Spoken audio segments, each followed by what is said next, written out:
You've got your mallet, and I've got the wherewithal to hit a button. It's a gavel, Scott. Sorry. You have the gallet, the Mavic, the gavel. All right, here we go. It starts in 3, 2, 1. I have Current Geek! Current Geek. Aha.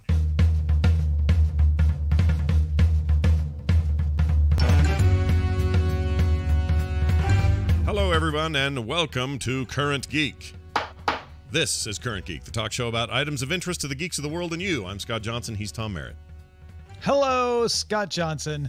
It is good to talk geeky news and topics with you today on this Current Geek. I agree. On a week where Tom's traveling tomorrow, heading down to South by Southwest, participating in South by So Wasted, and should be a good time down there. Very excited to hear how things go. Does that mean that... I always hesitate to call it South by So Wasted because I feel that's overpromising for me. Yeah, for Tom it is, because you're a pretty moderate dude. Not really. These days. Yeah. My younger days, Scott. Yeah. If you could have seen me then. He'd be plastered one side of the room to the other. And in Austin, actually. Oh, yeah. Well, everything ever bad or good happens in the world happens in Austin, so may as well be you this week. But yeah, heading down there, that'll be fun. And how are you doing DTNS tomorrow? Remotely? Is that the plan? I am not doing DTNS tomorrow, Scott. I will miss you. I'll miss you. But Sarah Lane and Roger Chang will be right there alongside you on Daily Tech News Show. So I am not worried one little bit. Well, I feel like I'm with friends, even though you will be. The number one friend won't be there. As Yoda said, you will be. I feel like the context was different, though. Yeah, when he said that. But that's okay. I'm going to take heart in it, and we're going to dive right in, folks. Welcome to Current Geek. Let's talk about these. Herbert Hoover, Secretary of Commerce in 1922, finds infant radio facilitates news gathering, as do many others in high public office. Tom, there's a litany of things we should talk about. What are they? Does it ever bother you that our intro might be a political turnoff for people who didn't vote for Hoover?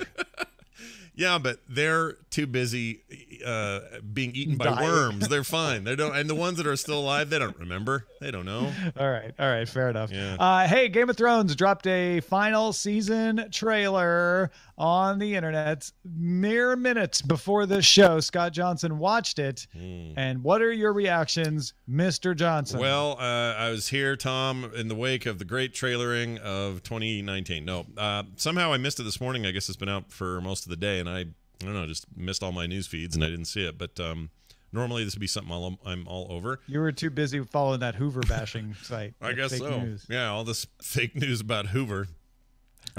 He didn't, in fact, invent the vacuum, which I didn't know. So there you go. There's fake one thing. News. So anyway, I am very excited. I mean, I've been excited leading up to this. This is kind of a huge deal if you're a Game of Thrones fan. It's the big final push, and it's been a while coming. I feel like we've waited forever since we last had some episodes, and I'm excited about it. I guess I'm a little surprised how much now that I've basked in it for a minute, I'm surprised how much focus is on on characters I didn't expect to have some focus in the trailer, and how many characters I didn't see hardly at all in the trailer. In fact, Tyrion barely shows up near the end. Yeah, you see him walking up to a dragon, and my reaction was like, I don't know if there's enough dragons for you anymore, Tyrion. No, it may not be. But yeah, like he's such a pivotal part of that show that you'd think that you'd see more of him. I don't actually think this says much about how... You don't see a lot of any one character. No. You see a tiny bit... You see the ice and the fire, Dany and Jon Snow. You see them a couple of times. You see Jaime Lannister from the back once and then from the front another time. I don't know if you see anybody else twice. Not honestly. really. No, they're the sister. You get a lot of Arya right up the top. Yeah, Arya's got a little monologue at the top and some running going on and some vengeance and all that. And that's great. But she loves death. She's goth Arya now. Oh, she's totally goth Arya. Yeah, she's listening to The Cure. It's great. But her sister, you barely get a glimpse of her. I would think she's pivotal. She's busy being Jean Grey too. I guess she's going to be Dark Phoenix before she's going to be anything else. But Ice Phoenix. Ice Phoenix. Very good. I'm a little surprised that we didn't see her, and that's what makes me think that it doesn't matter what I'm seeing. What I'm seeing is bits and pieces that work well for a trailer, and not emphasis on character, because they've all got huge roles to play and stuff to finish up in this final season. So yeah, I'll be honest. This isn't getting me as excited as I thought it might, although it is getting me excited. Yeah. Don't get me wrong. Yeah. Because I'm just ready to see it, right? Yeah. It's like I get excited when I see Daenerys and Jon Snow on screen, but then they don't do much, right? It's such quick cuts of everything. I get excited when I see the back of Jaime Lannister's head on a boat. That's exciting. What's he doing on a boat? It seems to be an Ironborn boat. Well, what's he doing on an Ironborn boat? Well, that's interesting. But I don't get any answers to any of that. Eileen and I, after we watched it this morning, did some speculation about what Cersei might be up to and Jaime might be up to. But really, I think where my head's at is like, just give me the episodes. Make it April 14th. I'm ready to watch. Let's go. So what is this, a month and a few days? Yeah, month and a week and a half or something. Yeah, a month of Sundays, I think. Oh, look at that. I can live with that. No, it's the 5th, right? So 39 days? Yeah. Like that. So that reminds me, my wife, Kim, I was always caught up every week with the show. That's just the way it's been since the beginning, since 2011. 2011. Or no, that wouldn't be right with it. Heady days, those. I don't think that's right. Because once you hit 10, you no longer did aughts. You didn't have the O's anymore. Anyway. No, 2011 was the first year that people started being like, should we drop the aughts? I guess we should drop the aughts. I remember there was a lot of conversation about that. But there was a lot of 2010, 2011 for a while. Yeah. Well, I got, what are we, the teens now? Now that we're in the teens, I realized that I have kept up with the show moment to moment, and my wife did most of that with me until the final season. And for some reason, we got split apart on our schedule, and she didn't keep up with me. Yeah, we've been separated for a year. One of you was in a campaign down south, and one of you was fighting at the wall. This is I didn't mean to come out like this, but I have an announcement to make. Kim and I have been separated by the South and the North for the last year. But she wants to catch up. So my thing is, I'm going to hang this in front of her and go, look at this rad trailer. You can't not be caught up when things hit the ground on April 14th. When the ice hits the wall. Right. Right. That was a great old Led Zeppelin song. Loved it. When the ice hits the wall. Yeah, the unreleased Ice Hits the Wall album. So anyway, very exciting. Well done, Game of Thrones. Now we're excited for all your spin-offs after that, and let's get this final season. Led Zeppelin had so many Tolkien references, in a couple Misty Mountain Hop and stuff. It would be crazy to think what a Led Zeppelin song inspired by Game of Thrones would be. Oh yeah. Cool. Well, there've got to be. I mean, think about it. Like there were so many rock and metal bands took inspiration from Tolkien's work. Is there a whole generation, or is it too mainstream now? Is Game of Thrones too much of a mainstream thing for anyone to think it's too cool to have it in their music? I don't think it's too mainstream, but it becomes parody really fast. Yeah. Because I know there was a really cool Black and Yellow song that was based on an actual rap song called Black and Yellow, but it was Baratheon Black and Yellow, Yeah. But it was a parody. And then there are people who actually record like rock versions of The Bear and the Maiden Fair. Those are just songs from the book, from the show, right? That have been recorded. So, yeah, it's like the distance isn't enough. You can get too close to it. Yeah, feels like kids. If you grew up in the '60s and the '70s, it was a subculture. It was a genre that a lot of people just didn't know. Yeah, and they didn't know how to get close enough to it. And D&D was ostracized by old people and beloved by kids, and so if Led Zeppelin's going to get their album on Atlantic Records, they're going to have to slip the references in through the side door, right. Or the outdoor, actually. Yeah. Something like that. Yeah. Our next story asks the question: is Disney shutting down Marvel Comics? And our answer is no. No one said they were. Controversial topic we got here going on. You actually texted me about this. I was curious if you had seen this on our subreddit or if you had just found out about it elsewhere on the internet. I found it in just a news feed that I follow, and it was very link baity. I mean, the very essence of it is. But I kind of liked the discussion around it because comics aren't doing that great across the board. Right. DC and Marvel. Honestly, that discussion is substantive and better than the Disney's going to shut down. I mean, Disney's not going to shut down Marvel Comics. They'd be stupid to shut down Marvel Comics. Here's how this happened. And you, my friends, are responsible for the things you say on the internet and for not clicking on clickbaity headlines and not passing along things that aren't true. Marvel editor-in-chief C.B. Cebulski and Chief Creative Officer Joe Quesada host a panel at South by Southwest soon about the history and far-reaching influence of the Marvel Comics universe. That's what the panel's about. The history and far-reaching influence of the Marvel Comics universe. In this panel, the description says they will discuss how Marvel Comics has fed the success of movies, TV shows, and video games. So, in other words, explaining how, gee, if we didn't have comics, we wouldn't have as good of a collection of movies, TV shows, and video games. Now, Bleeding Cool combined this news with a previous Bleeding Cool column from Brian Hibbs that had been criticizing the business of comics. And in Bleeding Cool's article, they speculate on maybe this sort of panel being needed so that Disney can justify continuing Marvel Comics, because the comics industry is in trouble and they need to be telling themselves the story in order to say, yes, no, we do need to keep doing Marvel Comics, obviously, because it pays off in movies, TV shows. None of this said that Disney in any way was considering shutting down Marvel Comics. It was just Bleeding Cool's sort of, hey, you know, this is an interesting thought. I wonder if this is part of what's going on with Disney and why Cebulski and Quesada might host this kind of panel at South by Southwest. And Jude Terror, who wrote the Bleeding Cool article, wrote, "That's our take anyway, and of course, your mileage may vary." Clearly stating this is an opinion piece. Yeah. How does that become shutting down Marvel Comics? It's people being irresponsible on the internet. That's why. I think part of it is okay, total speculation on my part, but I think part of the reason people jump on this, outside of all the other regular reasons, like, you know, everybody has a voice now, so we all are saying things about everything, and some of us are serious and some of us aren't, and some of us can't tell, and blah blah blah. All that, forget about all that for a minute. Marvel is known in recent years for being willing to drop the hammer on certain things when they think it's not working out. In particular, if you follow the gaming divisions over at Disney at all, they kind of out of nowhere and without much fanfare dumped all their gaming divisions, just closed studios, two of which were here in Salt Lake City, and got completely kiboshed with products. LucasArts was a victim of that as well. Correct. And they, while they retain those names and everything, you know, that stuff got smushed. The Disney Infinity stuff with the toys, the live category, and all of that was profitable. Even just selling the figures was a profitable venture for Disney. They were making money, but they weren't making the kind of money that this was the sort of thing that they wanted to sort of be in the business of. And they thought, as a general corporate strategy, at least this is how it was told in various interviews and quotes, they wanted to outsource that stuff and go to the third-party publishers and let that be that world, and we'll be the content creators,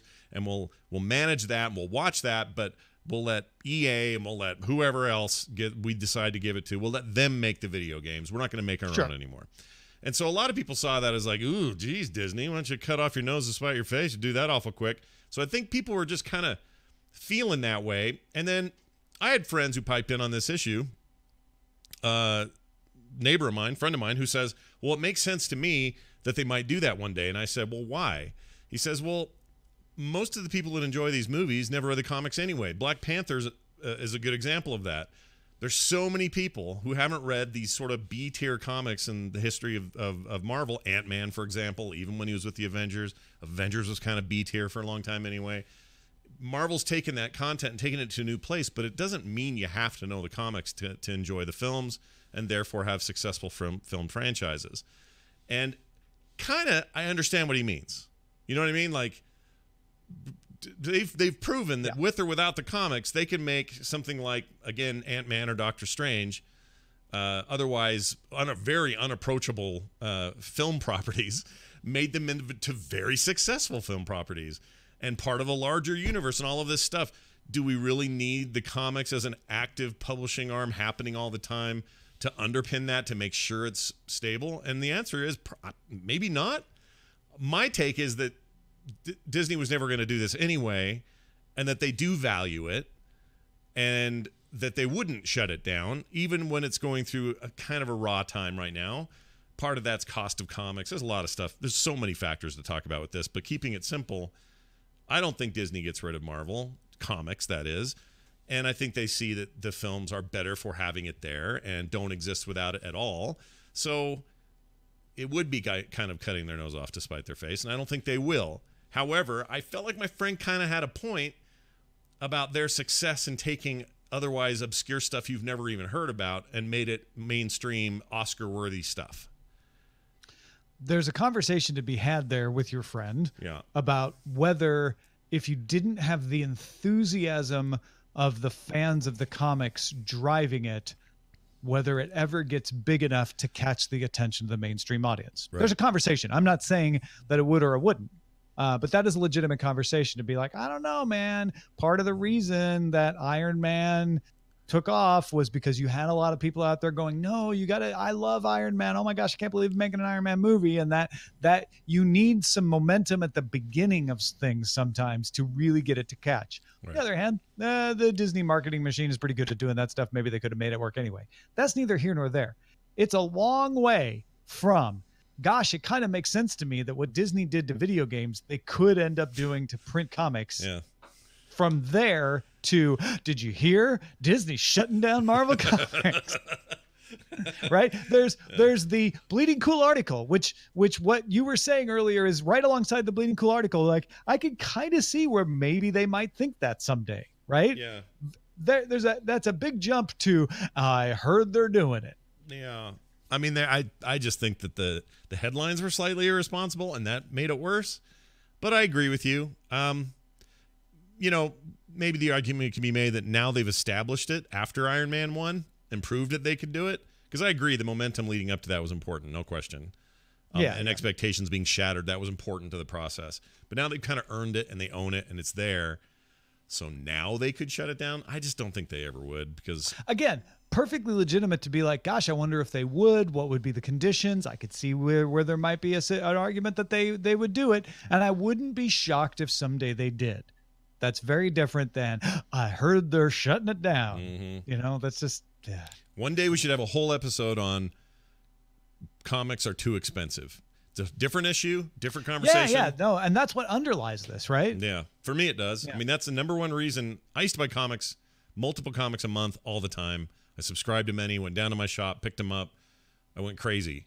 And I don't do it now because they're freaking expensive. And also we have other expectations for ways we pay for our entertainment, including books now. Yeah. Well, do you pay for Comixology or? Well, I have the Unlimited. Like Unlimited? I do that. Well, there you go. You're buying comics. You're right. I'm just doing it in this new way, and I don't want to spend. Because there's a whole separate argument about, you know, and this plays into that Bleeding Cool article, which is it really comics that's suffering, or is it print comics that's suffering? And are the things that Marvel has to do to satisfy shop owners dragging it down? This Again, is the one. I'm very sympathetic to shop owners, and I want to do everything to keep them in business because I think comic shops are cool and I want to go there. But digital comics seem to sell very well, and we've seen industries get disrupted to physical stores, and what's more likely to me is someday Disney or Marvel say, you know what, we're not going to do these special deals. We're already seeing examples of that happening. And we might see the comic shops go away, and that would be very sad. It's along the line of theaters going away because of digital films, and that's a whole argument and a conversation to be had as well. But I don't think it means that Marvel isn't useful as a comic publisher. Even if it became an entirely digital, Disney's going to want to mine that audience. Mm-hmm. That's like a farm team audience for their movies. Mm-hmm. It's a major league audience for comics readers, but for the people who don't read comics, it's like, hey, we found out what works over here. That's why Netflix bought Miller World. You see comic producers, independent comic producers, as valuable sources of new stories to adapt. Mm-hmm. And if Disney has Marvel, they would be ridiculously stupid to shut it down right now. Right. And the larger point is the problems that the comic book industry is having isn't just a Marvel problem, it's across the board kind of problem. DC's struggling, some of the independent ones are having, not the best years or whatever. And a lot of it has to do with this transition of print to digital and comics as a service versus comics as a $4 issue I have to buy, and nothing retains its value like it used to because it's so ubiquitous, and it's not like the old days where you had a weird one-off comic, and like a lot of things play a factor here. The one you can't ignore is the relationship with the shops, and so I don't know what the long term looks like. I think it probably looks a lot like other industries that were disrupted by the internet and technology and ways of positioning that stuff, be it music or film, and now maybe comics are having to deal with the same thing. Certainly books have gone through this and still do. people are mad at Amazon. Books cost too little. We're not making enough. Like, there's all this. It's always something with these things. I think they're going to have their own little thing to go through, and it's going to be rough and it's going to be hard to deal with. But at the end of the day, it'll be more what consumers want, and they'll find a way to make the money. They're going to do it. And if anybody can retain that during the rough period, it's freaking Marvel and Disney. They'll be fine. No. They're going to be fine, dude. You look at in music, two things are booming right now: streaming and vinyl. Yeah. Because people like to have physical objects. Vinyl ain't nearly as big as streaming, but it's resurgent, right? And in print, ebooks are okay, but hardback paper books are actually doing very well. Same reason. Sometimes people are like, you know what? I just want to have print. I just want to have paper. Yeah. So there is no reason to think that in a world where Netflix is buying Millarworld, where they're hiring people like Adam Christopher to write novelizations of Stranger Things, that Disney isn't going to find a very good use for Marvel as a content creation for print machine. It may not be single issue comic books anymore. It may be digital versus print. There is going to be a shift in how comics are delivered, and it's going to be painful. Yeah. But I don't think they shut it down. No. That's just silly. Now, with DC, Warner Brothers might be in a worse pinch. They'd be the ones I would be more worried about, at least selling it off or paring it down, or Why? Well, just because DC's, it's not the same. Yeah, but AT&T owns it now. Same argument as Disney. Like they can afford to have that thing break even if it's feeding the money machine that's Warner Brothers Studios, which you can say their movies aren't very good all you want. They are making money for Warner. Well, the freaking Aquaman made a lot of freaking money. Yeah. And the sequel's already greenlit. Like, yeah, you're not wrong. They just have a different place in the zeitgeist in terms of who we think is killing it. But sometimes, yeah. Well, like, yes, they're gonna listen. DC and Marvel are gonna be here long after Tom and I are dead. There. So a couple of weeks. Oh man. We're not long for this world. No. But don't worry, comics will be here. Let's talk about one of these live-action feature films based on intellectual property. Mattel and MGM are teaming up on a movie based on The Viewmaster. What is going on, dude? You know that thing that you hold up to your eyes and it shows you 3D pictures because you got the little wheel in it? Oh, yeah. Also, not the first time a movie deal based on The Viewmaster has been struck. In 2009, the toy was set up at DreamWorks and being developed by KO Paper Products, and the company then run by writer-producer Alex Kurtzman and Bob Orsi. You may know them from Fringe or Star Trek. We're going to make it. That project eventually became inactive, so now MGM and Mattel are making a run at it. MGM and Mattel also partnering on an American Girl movie. Don't forget Mattel's Hot Wheels and Barbie also in development, and Masters of the Universe has a new bit of momentum, according to Hollywood Reporter, at Sony. Well, actually, I see this all as good news, and I'm probably a little bit surprised that it's taken the toy movie crossover greenlit deals longer than they have. It's taken longer than I thought it would, because I think the success of Transformers, even when it's bad, has been phenomenal money-wise. And so I would have expected more action on that front way sooner than this. And all we got really in between all those years were some cameo type things in Pixar movies or, little things here or there. But the idea that these toys to film deals aren't made more often is surprising to me. The one that gets me excited in this list is the idea of a comeback for He-Man and the Masters of the Universe, because I have a soft spot for that stupid stuff. You and I watched didn't we watch the Christmas special or something? We did something like that together. Yeah. We did a special autopilot, I think. Yeah, and it was terrible but great. I have a soft spot for that Filmation garbagey early 90s, late 80s stuff. And I wouldn't mind seeing a decent adaptation of He-Man. But I also like that the Dolph Lundgren thing exists because it's real stupid but kind of great. So yeah, like, these are all good ideas. They should put these together. However, saying that, The Viewmaster is not a platform for which you should make a film. I was going to ask. You said they're all good ideas. Oh, a very, very huge exception at the very lead of this story. I don't understand. And it's not just because you're worried about getting pink eye from Viewmaster. No, although I hadn't thought of that, but that was the VR of our childhood. That's how kids would spread their diseases. Driscoll in the chat room. He's the one who asked that question. Oh, very nice. Yeah, it is. It's the pink eye device of the day. And all I'm saying is What's your story? Like, at least Battleship made sense. You could have battleships. Well, you have battleships with torpedoes and war. I mean, you could tell any battleship story, I guess, and call it based on the game Battleship. But there was really no way to tell the story of the game Battleship other than just to do a naval battle story. Right. So that's what they'll probably do here, and that's what's going to bug me. Viewmaster is going to end up being some magical freaking device. Well, it's going to be virtual. It's going to be a virtual reality, right? Probably, it's right? Got to be what it is. Probably what it is, or some genius. You're going to get sucked into the Viewmaster universe, and it's all going to be 3D realism. It's going to be like that with those flubber movies. It's going to be this, just normal weirdo scientist or toy manufacturer. Some nerd on the 4th floor next to the mailroom comes up with some amazing new thing. Everyone thinks it's stupid until they realize it's not. And now all the major governments are after it. What if it's a Jumanji-like thing?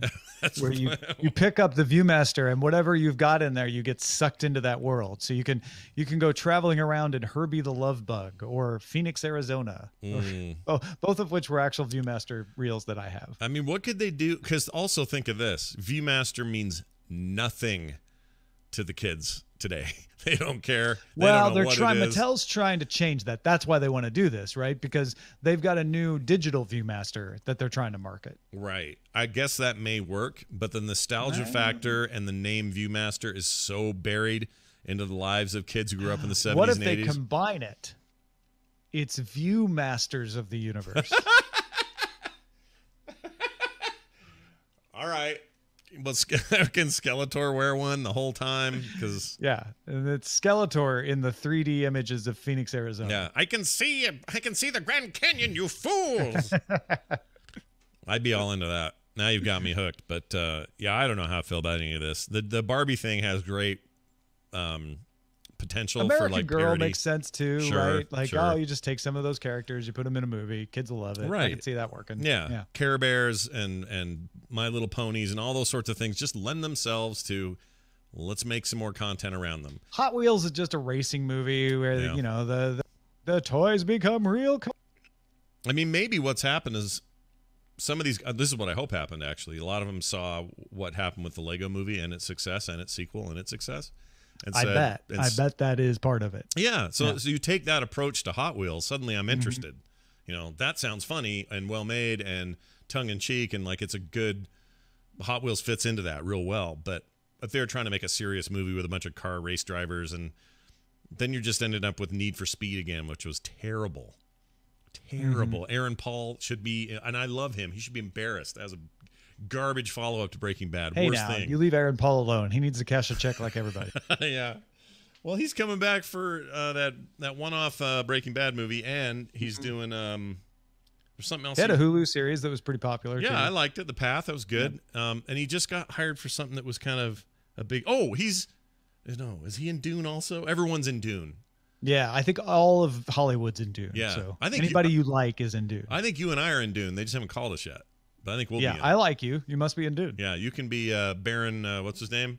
Baron Harkonnen? Harkonnen. You can be Baron The Harkonnen. fat guy? Just Thanks. with a bunch Thanks of makeup and prosthetics.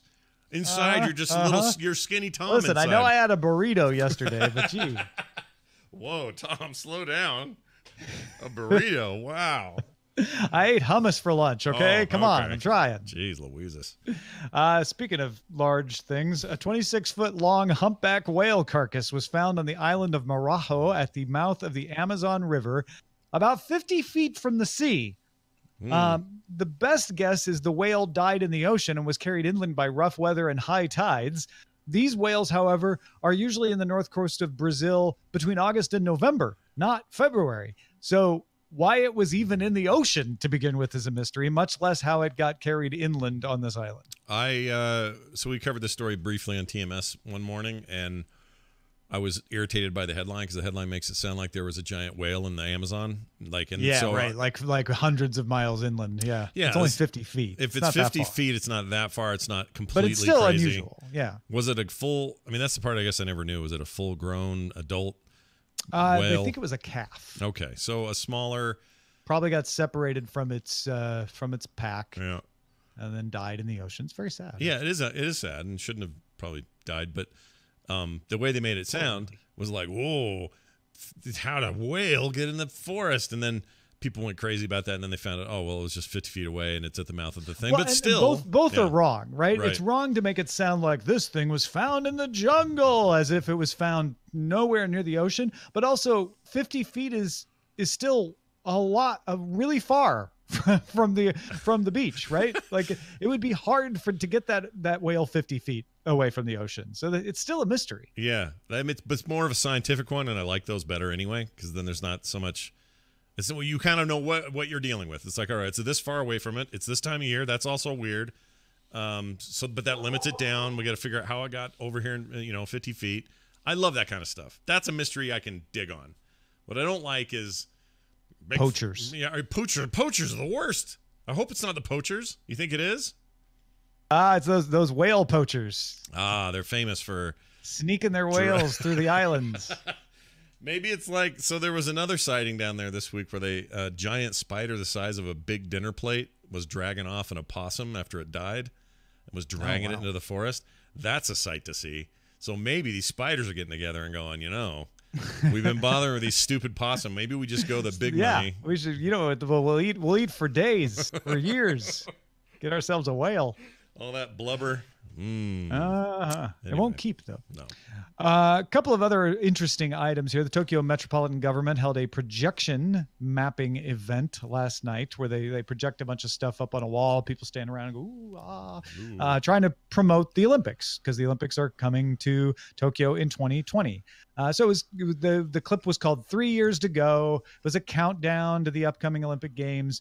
But what got people excited is it included the iconic Kaneda bike slide from Akira's 2020 Neo Tokyo Olympics anime. Oh, that's awesome. Because it's the real Olympics are marrying the anime Olympics. Totally get it. What's cool for me is that I just rewatched Akira last week because of no good reason. I was digging around in justwatch.com and I noticed in their big anime category, I see Akira dubbed and not dubbed in a nice restored cut of the film over on, I think, Amazon Prime. And nice. I thought, well, why am I not watching that? That's always fun for a good time. And it still is, dude. That thing's amazing. And learned all sorts of new stuff. Like they're working on a 4K UHD sort of transfer of the thing, and they're going to do it in 60 frames per second. And there's a bunch of controversy about it because 60 frames makes it look different than the old 24 frame animation, and so there's a lot of people saying it's not true to the original, and other people are saying it's never looked so good, and so big division on that, and still a movie getting developed. So it's funny you should bring up Akira because I've been all up in it lately, yelling Tetsuo at night in the middle of my dreams. He's a giant flesh monster by now. It's great. It's good stuff. So we should have a Patreon level where we go to the 2020 Tokyo Olympics. All right, sounds good. Cover it live. Yeah, get that going, everybody. We'll get we'll be on site when Akira comes, or not Akira. What's his name? We'll cover the bike slide event. The bike slide event where they bash each other's heads in with pipes. All right, we started with the trailer. We'll end with the trailer. Amazon trailer season 4 of Man in the High Castle, which in the trailer it announces will be the final season of the Man in the High Castle. Well, I'm excited and bummed at the same time. It sounds I'm actually okay. I'm happy. I love the Man in the High Castle. It's my favorite science fiction book. I was very pleased with the take on this. I've been fascinated by the fact that they've moved beyond the end of the book to material that Philip K. Dick never imagined, but still seemed to keep the spirit of it in a way that's interesting, but it shouldn't be open-ended. They should have an end in mind, and this implies that they do. So I'm glad. Yeah, I agree with that. And like my initial reaction was, "Oh no, don't end it." And then I thought, "Well, no, this is on your own terms. You clearly have a wrap up for this. We're already well beyond the book, like you said. So end it where you want to end it. End it on a high note." And I love it. Like, it is a great show. It's one of Amazon Prime's best in their lineup. I don't think they tout it enough. I don't think it gets recognized enough either at award shows and things. I think it should be up there on people's lists. So if you haven't seen it, see it. I found it just one of the most bingeable things that's on TV, like straight up. We still didn't get a date when it's coming back, though. They just gave us a trailer and said that'll be it whenever it ends. Big chunk whenever of time, we have it. There's a big chunk of time between the last or season 2 and 3. So maybe hopefully this will be a little shorter period of time between. Yeah, well, it's going to come this year. I just don't know when. Oh, all right. Well, I'm down with that. Well, there you go. Get your High Castle on. Sounds like that football player from McCormick and High Castle. McCormick and High Castle. Coming up on autopilot, surely one of these days. All right, there's that. Thank you all to all our subredditors who submitted a lot of these stories. Tom, who do we have in particular to thank this week? Oh, well, throw out the thanks to Jeff Rose and Ripley Ludacris and Strike It Rich One, all of whom submitted stories on our subreddit at currentgeek.reddit.com that we use today. This is where we find the geeky stuff to talk about. You're the geeks. Tell us what to talk about on Current Geek at currentgeek.reddit.com. Got their big, gnarly nerd fingers on the pulse of pop culture. We thank you for it. Also, we thank you, dear listeners, for supporting us at patreon.com/currentgeek. Now, I know as I say this, not all of you do.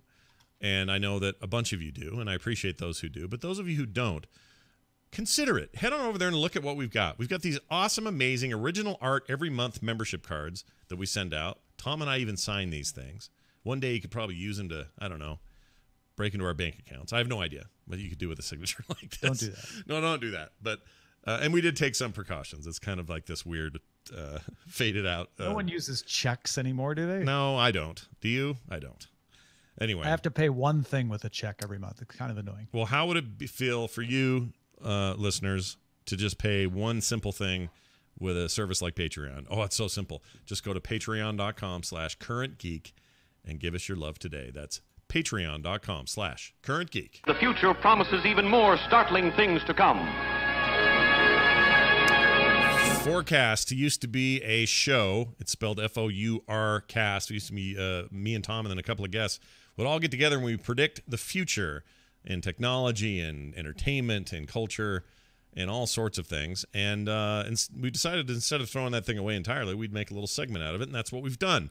So today on Forecast, I'm going to predict the future. And it's going to sound mundane, but hear me out because I actually think this is coming. Amazon will soon come to you no matter where you happen to be. Now, they already kind of do that, right? I was going to say, you mean to deliver items that you ordered, not like come for you. No. They're coming for you, take Tom. You away. Amazon will come. Amazon's coming for you. They're going to take you away to an undisclosed location.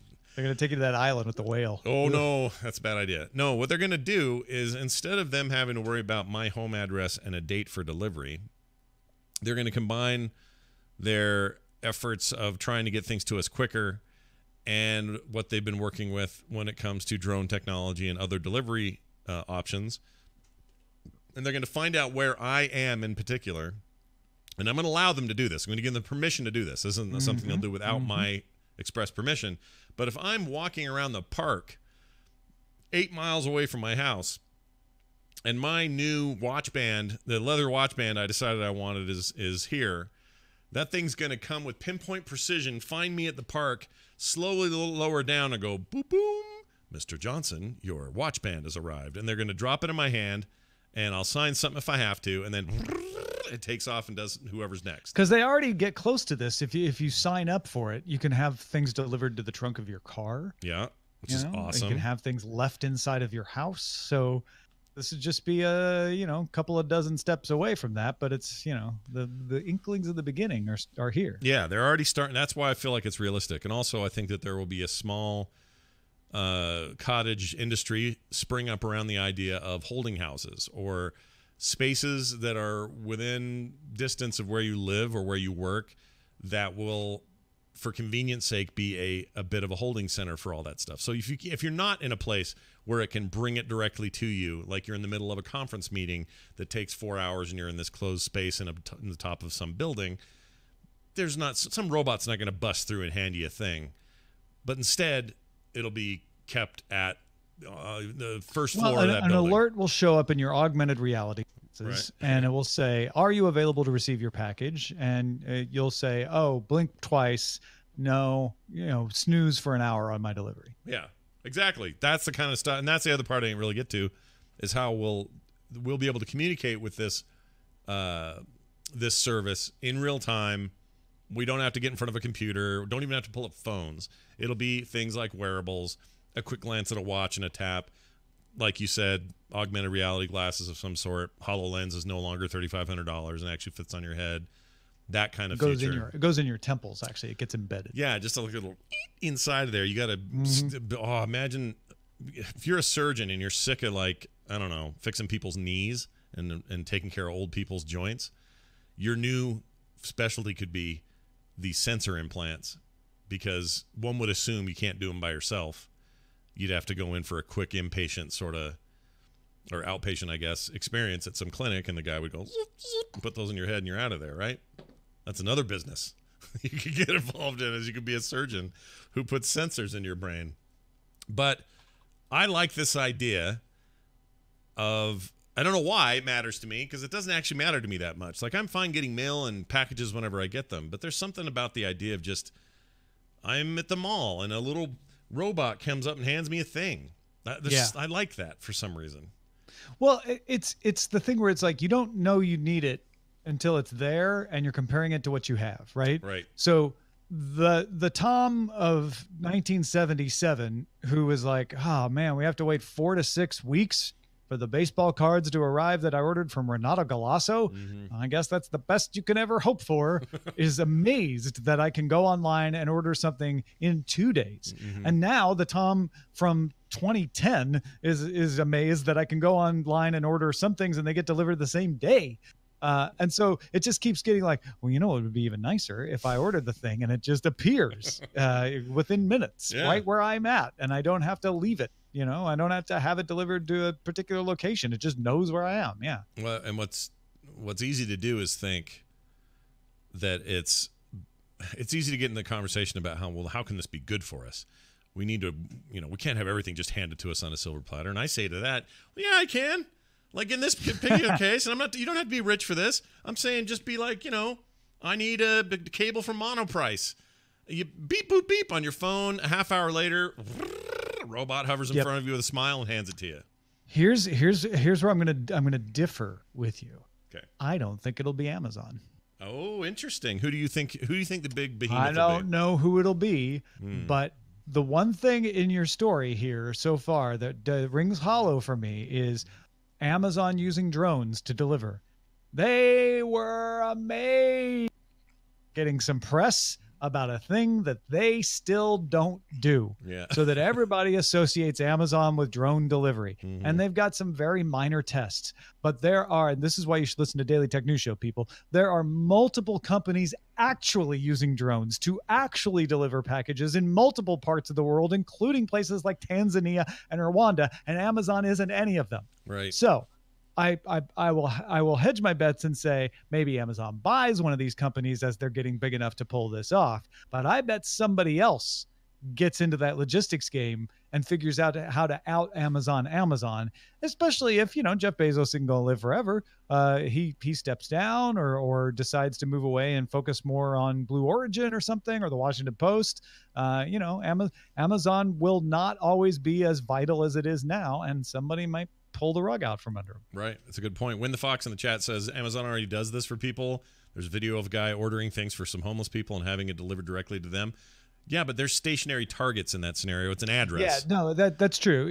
There are, you can have in certain locations in limited areas, tell Amazon to deliver your thing to a place that isn't necessarily an address.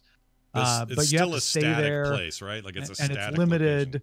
Right. What Scott's talking about is even beyond that, but it is one of those things where, like, well, we can do this, so it could lead to Scott's universe where you just order the thing and it knows where you are, and you're cool with that. Yeah, and even dynamic ways, like it almost gets to me before I board my plane.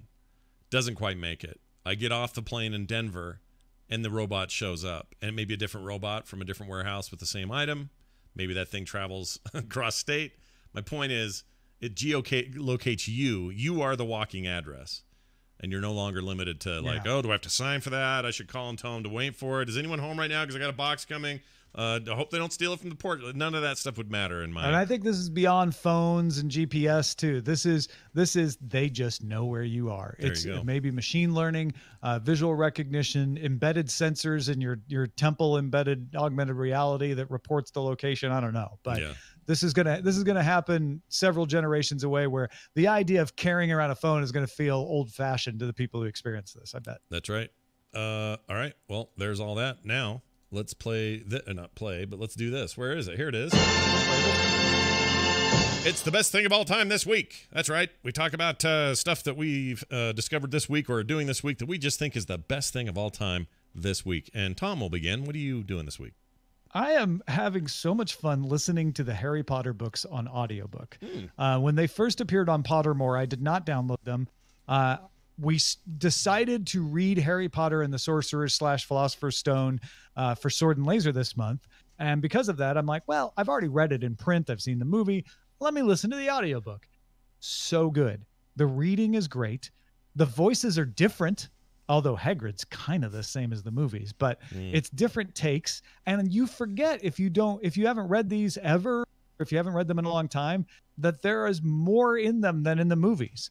And when you're getting it read to you, it feels like another movie, like a better movie version, because you can see the pictures in your head, right? But also there's things that they had to cut out of the movies for time that they don't cut out of the audiobooks. It's so much fun. Is it still Jim Dale, or who is it different versions now that you've got? It's the Jim Dale one. Yeah. Oh, okay, yeah. Jim Dale has magic in his voice. He was they always talk about perfect casting or whatever. Somebody's just the right guy for the job. John Williams was perfect for Star Wars, all that kind of sort of thing. To me, Jim Dale is the perfect choice to read those Harry Potter books. He's incredible. Wouldn't have known that, but now I do, because you're right.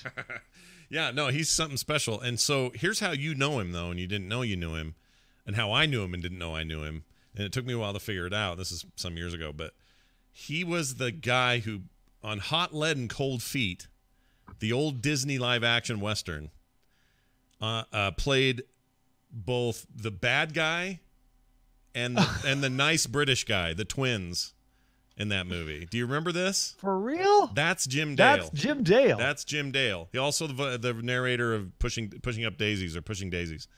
I'm surprised I don't have Hot Lead and Cold Feet on Viewmaster. You should watch it. It's that era, right? Yeah, and it's like the Herbie Lovebug era, like when they were. Yeah.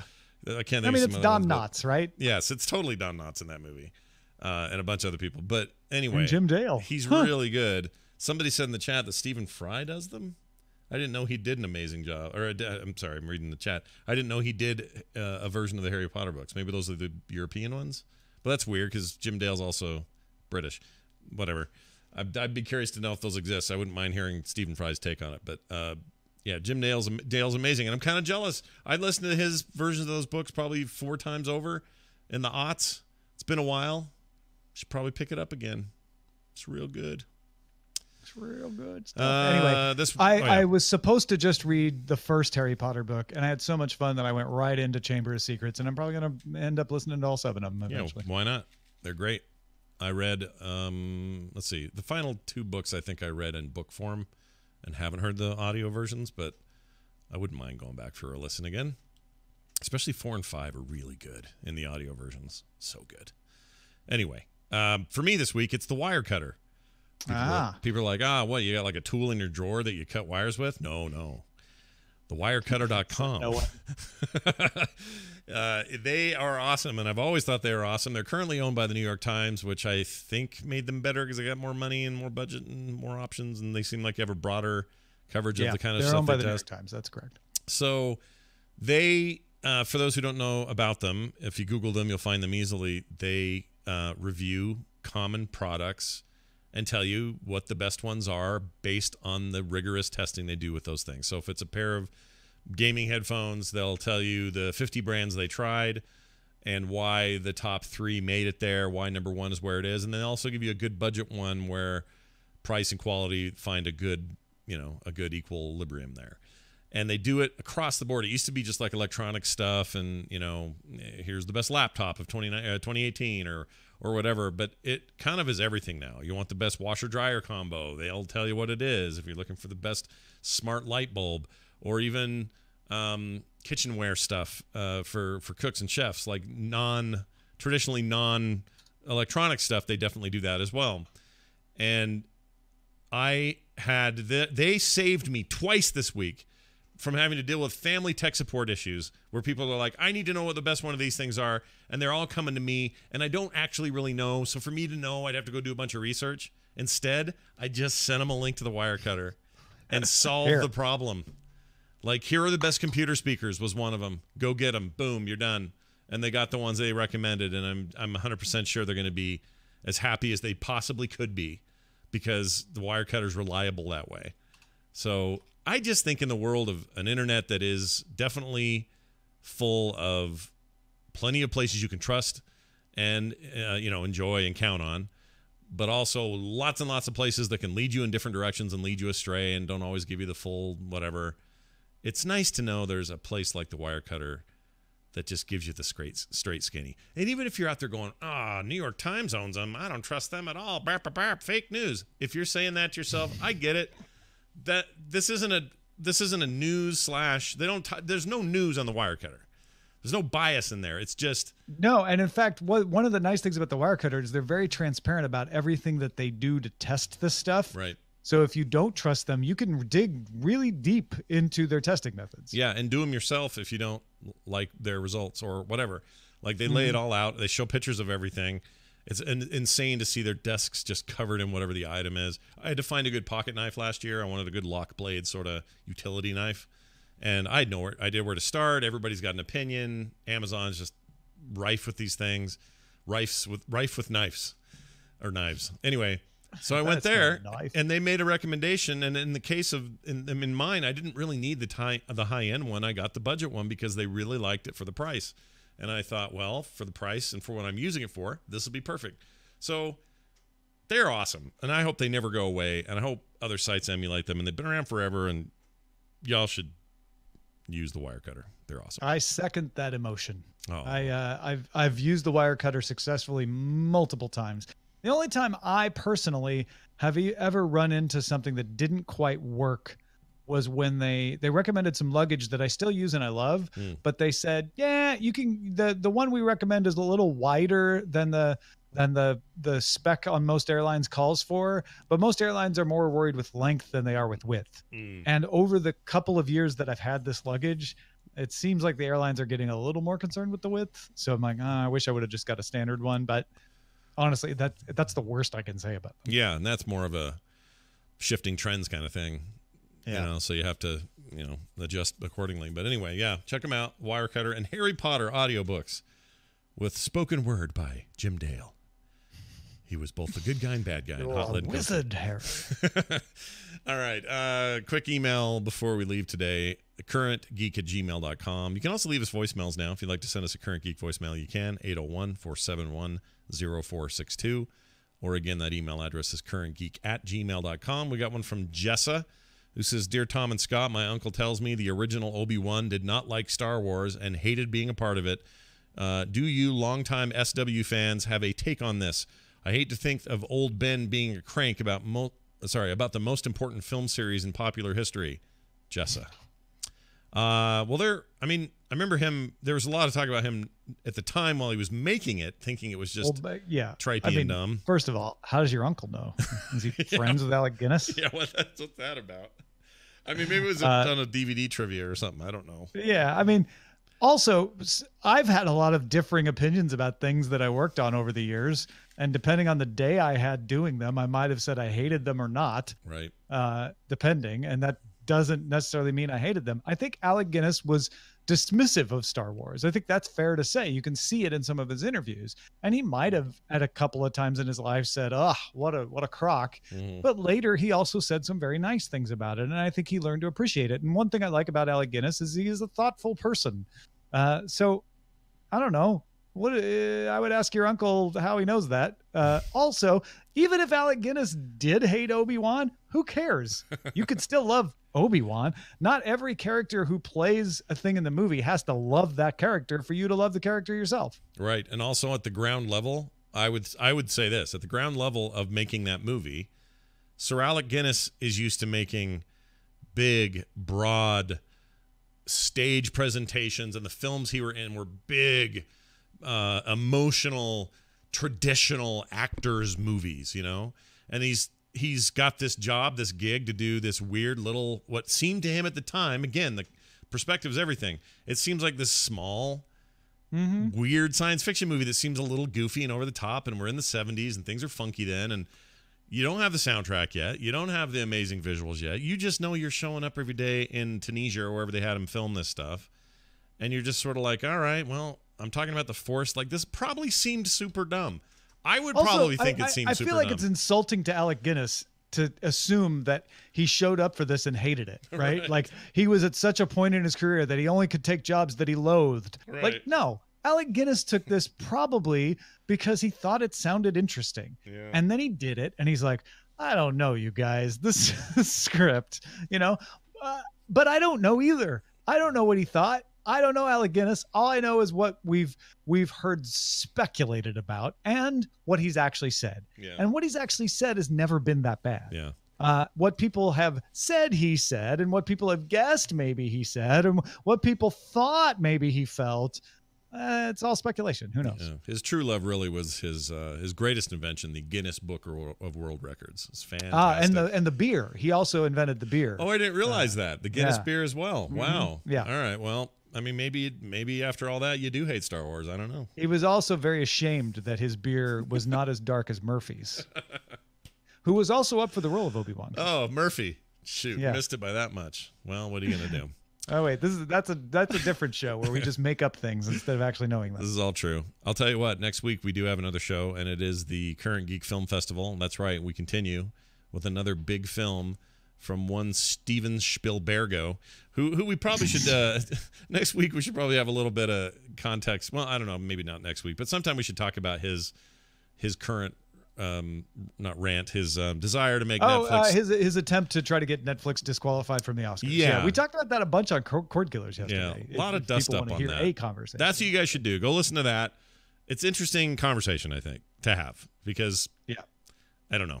And therefore, I'm watching E.T. on a digital copy on my television just to make him upset. So am I. That is the Current Geek Film Festival. Actually, E.T. I'm probably going to watch it on an iPad on an.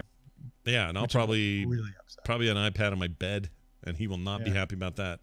That's E.T. the Extraterrestrial. That's next week, right here on Current Geek. I almost called us Legal Geek because his words were right in front of my face. Stick around to the end of the show to see what Legal Geek has to say about review. He reviews copyright news on recent class action stuff involving the Dark Tower series, my favorite book series of all time, and the Game of Life tabletop game rather. So enjoy those. That's coming up right here in a second from the Legal Geek, a segment we love, and we hope you guys do too. I think that's everything. Tom, do you got anything to promote before we go? I know you're heading out of town. If you're listening to this before Saturday, that would be Saturday, March 9th, and you're anywhere within striking distance of Austin, Texas, come on down. It's the South by So Wasted event. It's going to be concert. It's going to be live podcasts. It's going to be fun. I'll be wearing a giant foam thumb. You just got to come by. All the details are at podcastlink.com/night attack, which you could even say to your smart speaker, like, hey, go to podcastlink.com/night attack, and it will give you all the information. Tickets are going fast, though. Brian said they're pretty much in the single digits left, so you might want to get in on that action. Again, podcastlink.com/night attack, March 9th in the afternoon in Austin, Texas. Very nice. What's this foam thumb? I don't know anything. What's going on? I guess I don't know until you do it. There will be celebrity storytelling. It's a classic Night Attack segment called Don't Get Brodied, where you have to keep the audience's you usually have to keep Brian and Justin's attention. Yeah. And they do a thumb to tell you whether they're interested or losing interest. I will be the thumb on behalf of the audience. I remember playing this at one of the Nerdtaculars, and Veronica had her thumb down a lot. She was always thumbing down. Yeah, she's a tough judge. She is a tough judge. For everything else, check out frogpants.com. Lots of cool stuff happening. We got our meetup happening in Vegas in April. It's like a month and something away. We're very excited about that. Lots of other things coming down the pike. So is it pipe or pike? Coming down the pike? Pipe. Phone home. What's the old phrase? Phone home. That's it. Everybody phone home. Don't get stuck in a ditch with an alien. That's what I was trying to say. Yeah. That's going to do it for us. Thank you all for listening. We'll be back next week with a brand new show. Until then, for me, for Tom, take care, and we'll see you then.